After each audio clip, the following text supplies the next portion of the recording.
त सत्यानाश क़ौमुनि जो थींदो आहे तॾहिं लेखक मुबल्लिग़ बि दरबान थींदा छोको उन नस्लनि जा नुक़सान थींदा। एक पासे सिंध जो ग़रीब आवाम ॿिनि वक़्तनि जी मानी ॻभे लाइ परेशान आहे त ॿिए तरफ़ वरी करप्शन जा बादशाह करप्शन में पूरा।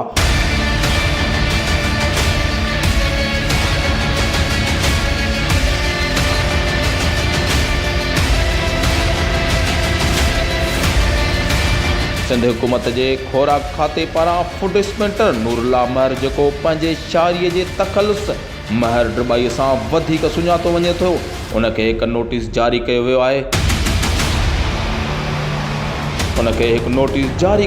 जंहिं में संदसि क़िस्तुनि जी अदायगीअ वारी 14 जनवरी 2020 वारी दरख़्वास्त जो हवालो ॾेई जवाबु ॾिनल आहे। उन नोटिफिकेशन में उहो ॼाणायो वियो आहे त सेक्रेटरी फूड हुकूमत सिंध फूड इंस्पेक्टर जे पंहिंजे ॾिनल उन दरख़्वास्त खे मंज़ूर करण जी मंज़ूरी ॾेई छॾी आहे, जंहिं में हिन फूड खाते खे 3 करोड़ 88 लख रुपयनि जी रक़म क़िस्तुनि में करे 5 सालनि में फूड खाते खे वापसि करण जी दरख़्वास्त कई हुई।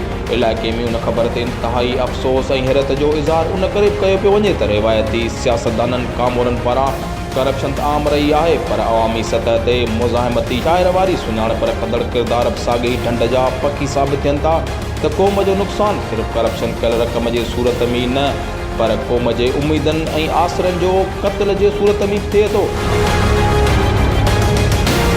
असांजा कख साड़ींदे असांजा घर ड्राहींदे, असांजा कख साड़ींदे त बंगला कीअं बचियल हूंदा।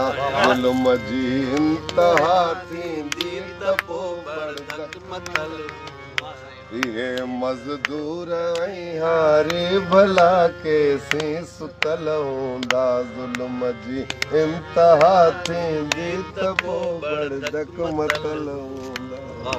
HRJD न्यूज़ में फ़िलहालु एतिरो ई। वधीक ख़बरनि जी अपडेट लाइ ॾिसंदा रहो HRJD न्यूज़।